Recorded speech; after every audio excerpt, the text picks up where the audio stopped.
다 함께 찬송가 325장 찬송하겠습니다.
예수는 나의 친구니 불의한 일을 버리고 예수를 위해 삽시다.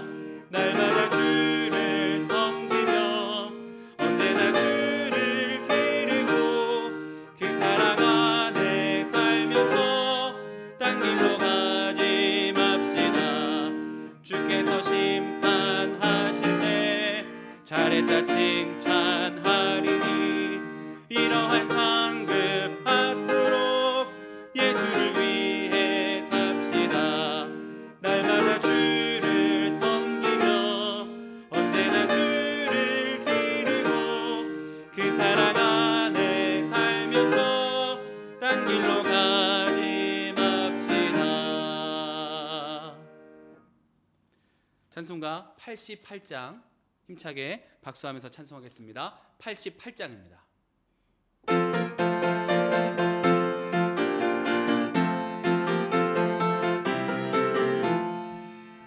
내 진정 사모하는 친구가 되시는 구주 예수님은 아름다워라. 산 밑에 백합화요 빛나는 새벽별 주님 영원한 길 아주 없도다. 내 맘이 아플 적에 큰 위로 되시며 나 외로울 때 좋은 친구라. 주는 저 산 밑에 백합 빛나는 새벽별 이 땅 위에 비길 것이 없도다. 내 맘의 모든 염려 이 세상 고락도 주님 항상 같이 하여 주시고 시험을 당할 때에 악마의 개구를 즉시 물리치사 나를 지키네. 온 세상 날 버려도 주 예수 안 버려 끝까지 나를 돌아보시니 주는 저 산 밑에 백합 빛나는 새벽별 이 땅 위에 비길 것이 없도다. 내 맘을 다하여서 주님을 따르면 길이 길이 나를 사랑하리니 불불이 두렵지 않고 장검도 겁없네 주는 높은 산성 내 방패시라. 내 영혼 먹이시는 그 은혜 누리고 나 친히 주를 뵙기 원하네. 주는 저 산 밑에 백합 빛나는 새벽별 이 땅 위에 비길 것이 없도다.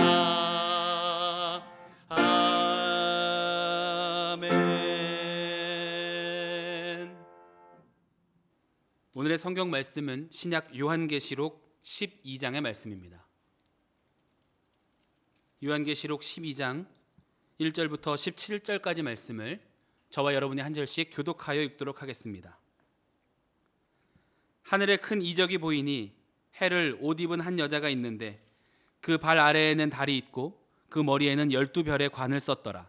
이 여자가 아이를 베어 해산하게 되매 아파서 애를 쓰며 부르짖더라. 하늘에 또 다른 이적이 보이니 보라 한 큰 붉은 용이 있어 머리가 7이요 뿔이 10이라. 그 여러 머리에 7 왕관이 있는데 그 꼬리가 하늘의 별 3분의 1을 끌어다가 땅에 던지더라. 용이 해산하려는 여자 앞에서 그가 해산하면 그 아이를 삼키고자 하더니 여자가 아들을 낳으니 이는 장차 철장으로 만국을 다스릴 남자라. 그 아이를 하나님과 그 보좌 앞으로 올려가더라. 그 여자가 광야로 그를 양육하기 위하여 하나님께서 예비하신 곳이 있더라. 하늘에 전쟁이 있으니 미가엘과 그의 사자들이 용과 더불어 싸울세 용과 그의 사자들도 싸우나 이기지 못하여 다시 하늘에서 그들이 있을 곳을 얻지 못한지라. 큰 용이 내쫓기니 옛 뱀 곧 마귀라고도 하고 사탄이라고도 하며 온 천하를 꿰는 자라 그가 땅으로 내쫓기니 그의 사자들도 그와 함께 내쫓기니라.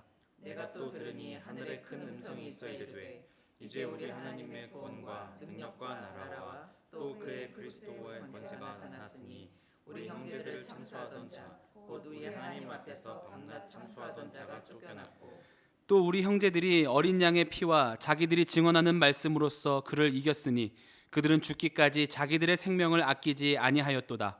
그러므로 하늘과 그 가운데에 거하는 자들은 즐거워하라. 그러나 땅과 바다는 화있을진저 이는 마귀가 자기의 때가 얼마 남지 않은 줄을 알므로 크게 분내어 너희에게 내려갔음이라 하더라. 용이 자기가 땅으로 내쫓긴 것을 보고 남자를 낳은 여자를 박해하는지라. 그 여자가 큰 독수리의 두 날개를 받아 광야 자기 곳으로 날아가 거기서 그 뱀의 낯을 피하여 한 때와 두 때와 반 때를 양육받음에 여자의 뒤에서 뱀이 그 입으로 물을 강같이 토하여 여자를 물에 떠내려가게 하려 하되 땅이 여자를 도와 그 입을 벌려 용의 입에서 토한 강물을 삼키니. 함께 읽겠습니다. 용이 여자에게 분노하여 돌아가서 그 여자의 남은 자손 곧 하나님의 계명을 지키며 예수의 증거를 가진 자들과 더불어 싸우려고 바다 모래 위에 서 있더라. 아멘. 할렐루야. 하나님의 은혜가 이 시간 예배드리는 모든 성도님들께 함께 하시기를 주님의 이름으로 축원드립니다. 하나님은 반모섬에 갇혀 있었던 사도 요한에게 환상들을 보여주셨고 그 안에 천국의 영광을 보여주셨습니다. 당시에 박해받고 있었던 초대교회 성도들이 현실적으로 눈앞에 보이는 박해와 핍박 때문에 무너지는 것이 아니라 장차 누리게 될 하늘의 영광을 바라보고 승리하게 될 것을 기대하셨기 때문입니다. 3절 말씀입니다. 하늘에 또 다른 이적이 보이니 보라 한 큰 붉은 용이 있어 머리가 7이요 뿔이 10이라 그 여러 머리에 7 왕관이 있는데 여기 사용된 이적이라는 단어 원어의 뜻은 사인 혹은 표지판이라는 뜻을 가지고 있습니다. 하나님은 하나님 나라의 큰 그림 그리고 말씀을 통해 어디로 걸어가야 하는지 방향을 알려주시겠다는 것입니다. 그래서 먼저 지도자인 요한을 회복시켜 주시고 회복한 그가 쓴 계시록을 통해 고통당하던 당시의 수많은 초대교회 성도들이 다시 회복되고 일어나기를 바라셨던 것입니다. 우리가 말씀을 읽을 때에 이와 같은 시선이 있기를 바랍니다. 오늘 계시록 말씀이 우리에게 보여주시는 안내가 되고 길이 됨을 믿게 될 때 현실의 어려움에 우리가 무너지지 않고 극복해야 할 분명한 이유와 소망을 발견하게 될 줄로 믿습니다. 오늘 본문 10절과 11절 말씀입니다. 우리 형제들을 참소하던 자 곧 우리 하나님 앞에 밤낮 참소하던 자가 쫓겨났고 또 우리 형제들이 어린 양의 피와 자기들이 증언하는 말씀으로써 그를 이겼으니 그들은 죽기까지 자기들의 생명을 아끼지 아니하였도다. 우리가 말씀 붙잡고 또 믿음 가지고 살아가게 될 때 이 땅에서 천국의 승리와 영광을 맛보면서 살아가게 된다고 우리에게 말씀하고 있습니다. 우리는 천국 백성의 승리와 삶을 어떻게 이 땅에서 누리면서 살아갈 수 있겠습니까? 오늘 말씀을 통해 몇 가지로 함께 은혜를 나누고자 합니다. 첫 번째로는 하나님의 시각으로 바라보는 것입니다. 우리가 하나님처럼 높은 지혜와 사랑으로 바라볼 수 있다는 교만한 표현이 아니라 하나님이 바라보시는 것에 우리도 관심을 갖고 하나님이 말씀을 통해 우리에게 주시는 뜻에 귀를 기울여야 한다는 것입니다. 6절 말씀입니다. 그 여자가 광야로 도망하매 거기서 1260일 동안 그를 양육하기 위하여 하나님께서 예비하신 곳이 있더라. 인간적인 시선으로 이 말씀을 바라보게 될 때 우리에게 가장 먼저 느껴지는 것은 광야로 도망간 한 여인의 삶입니다. 광야로 도망하매라는 부분을 보면 초라하고 힘없어 도망가게 된 한 사람을 보게 됩니다. 그렇지만 하나님의 시선으로 큰 틀 안에서 이 말씀을 다시 읽어보게 될 때 광야는 비록 도망쳐 나온 곳이지만 그곳은 하나님께서 양육하시기 위해 예비해 놓은 곳이라는 것을 깨닫게 됩니다. 창세기 45장에는 총리가 된 요셉이 자신을 애굽에 팔아넘긴 형제들에게 하는 말이 나옵니다. 창세기 45장 5절 말씀입니다.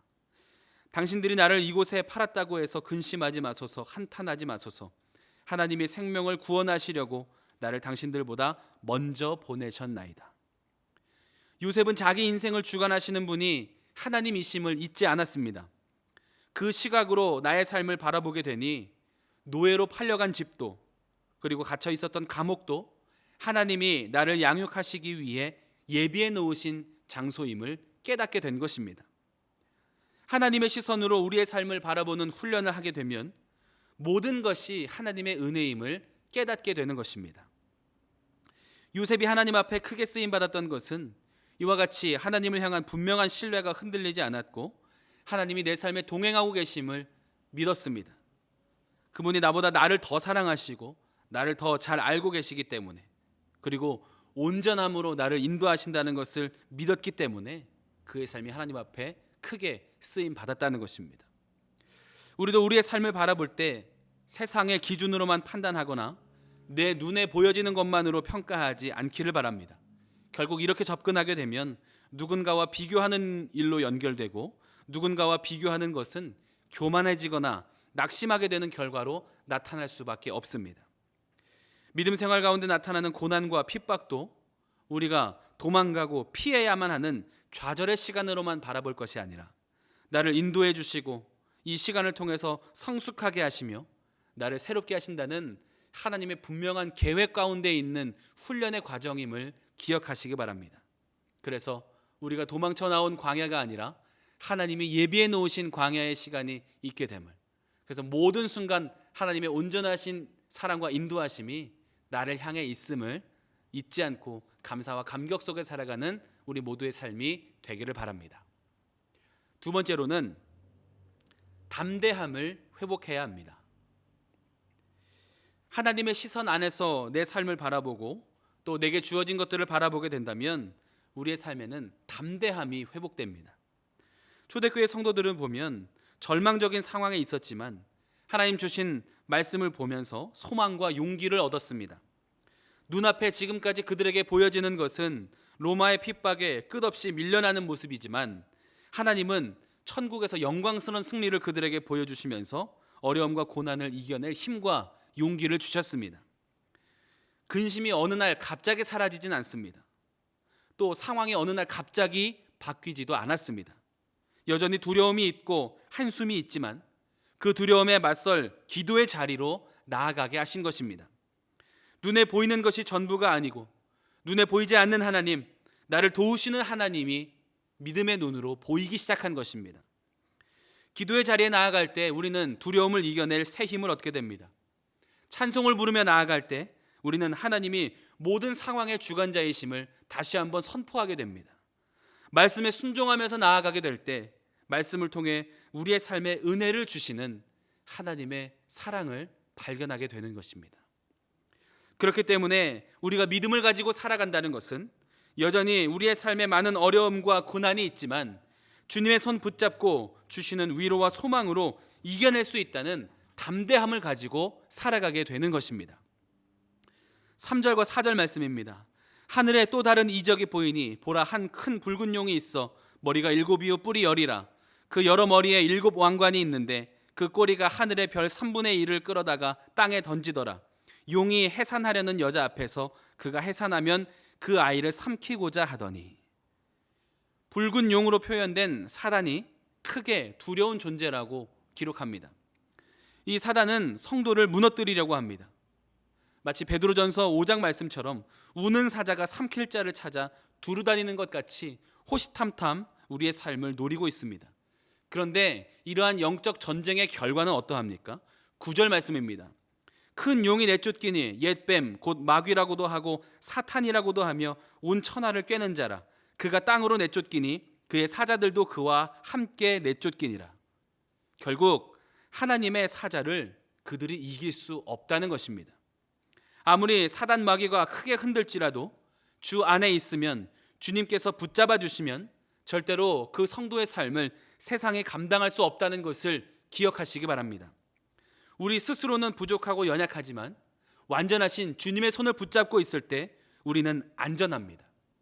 다윗이 아무리 봐도 골리앗을 이길 수 있는 계산이 나오지 않지만 이스라엘의 하나님 여호와의 이름을 부르며 전진할 때 크고 무서운 골리앗이 아무런 힘도 쓸 수 없었습니다.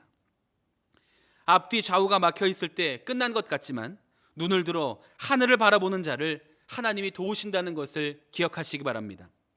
바닷길을 열어서라도 우리를 건너가게 하시며 바다 위를 걷게 해서라도 우리를 안전하게 인도하시는 선하신 하나님을 향한 믿음을 가지고 담대하게 살아가는 우리 모두가 될 수 있기를 바랍니다. 마지막으로는 광야가 은혜의 통로임을 믿는 것입니다. 광야는 고난의 시간이고 목마름의 공간이며 도망치듯 내몰린 음지처럼 느껴지지만 하나님의 인도하심을 깨닫게 될 때 그곳은 하나님의 사랑을 실제적으로 체험하는 공간이고 하나님과 동행하는 공간이 되었습니다. 광야는 다른 것이 아닌 오직 하나님을 바라보게 하시는 장소가 되는 것입니다. 우리의 삶에 주어지는 고난과 목마름과 아픔은 우리 시선 안에서는 고통일 뿐이지만 그 과정에서 하나님이 여전히 나를 붙잡고 계시며 내 삶의 주인 되시며 나를 향한 하나님의 사랑이 변하지 않는다는 확신을 가지게 되면 우리는 광야도 축복이 됨을 깨닫게 되는 것입니다. 또 우리에게 주어진 삶이 만족스럽지 않아 불평과 원망이 가득하게 될 때라도 누군가의 삶을 바라보며 낙심하게 될지라도 또 간절히 원하는 일들이 이루어지지 않아 근심이 될지라도 그 순간에도 하나님이 나를 향한 사랑은 멈추지 않고 그 신실한 인도하심은 계속되고 있음을 우리는 기억해야 합니다. 욥기 23장 10절 말씀입니다. 그러나 내가 가는 길을 그가 아시나니 그가 나를 단련하신 후에는 내가 순금같이 되어 나오리라. 나의 길을 하나님이 이미 알고 계심을 신뢰할 때 내게 주어진 모든 과정이 나를 순금으로 만들어 가시는 단련의 과정임을 깨닫는 지혜가 있게 되는 것입니다. 하나님의 능력은 부족함이 없습니다. 그리고 그분의 사랑은 변함이 없습니다. 그분은 우리를 가장 선한 길로 복된 길로 인도하기를 원하시는 분입니다. 이 믿음 가지고 오늘도 내 삶에 개입하셔서 역사하시는 하나님을 바라보며 감사와 감격으로 하루를 살아내는 복된 삶이 되시기를 주님의 이름으로 축원드립니다. 함께 기도하겠습니다. 사랑과 은혜가 풍성하신 하나님, 이 새벽 찬송과 기도로 나아가며 말씀을 나누게 하시니 감사드립니다. 하나님의 시선으로 우리의 삶을 바라보며 담대함과 소망을 회복하고 끝내 승리를 주시는 하나님의 손 붙잡고 승리하는 믿음을 허락하여 주시옵소서. 귀한 예물 구별하여 드린 손길이 있습니다. 기쁘게 받아주시고 하늘의 크신 은혜와 복으로 채워 주시옵소서. 감사드리며 예수 그리스도의 이름으로 기도하옵나이다. 아멘. 하늘에 계신 우리 아버지여, 이름이 거룩히 여김을 받으시오며 나라가 임하시오며 뜻이 하늘에서 이루어진 것 같이 땅에서도 이루어지이다. 오늘 우리에게 일용할 양식을 주시옵고 우리가 우리에게 죄 지은 자를 사하여 준 것 같이 우리 죄를 사하여 주시옵고 우리를 시험에 들게 하지 마시옵고 다만 악에서 구하시옵소서. 나라와 권세와 영광이 아버지께 영원히 있사옵나이다. 아멘. 이 시간 공동의 기도의 제목을 가지고 합심하여 기도하겠습니다. 먼저 오늘 주신 말씀 붙잡고 함께 기도하겠습니다. 또 나라와 민족을 위해서 함께 기도하실 때 코로나19의 확산이 멈춰지고 치유와 회복의 은혜를 허락하여 주시옵소서. 함께 기도하겠습니다. 또 교회를 위해서 기도하실 때 단위에 세우신 담임 목사님의 신원의 강건하심을 위해서 함께 기도해 주시고 또 가정에서 온라인으로 예배드리는 모든 성도들의 믿음을 그리고 안전을 지켜주시옵소서. 함께 기도하겠습니다. 우리의 자녀들과 가정을 위해서 함께 기도해 주시고 또 중보하며 기도하실 때 평안 가운데 있는 환우들의 회복을 위해서 또 삶의 어려움을 겪고 있는 성도들과 이웃들의 삶의 회복을 위해서 함께 중보하며 기도하도록 하겠습니다. 우리 함께 기도하겠습니다.